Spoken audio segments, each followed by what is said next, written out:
Hello বন্ধু, নমস্কার। কি করছো তোমরা? মানে দেখো, রান্না হচ্ছে। একটা তরকারি হয়ে গেছে, দেখো।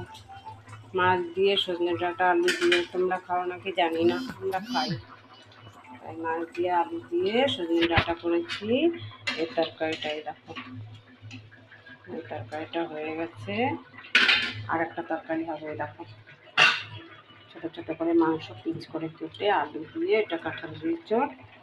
আর এটাই দেখো, এর মধ্যে আছে জিরে, ধনে, লঙ্কা আর টমেটো, পেঁয়াজ।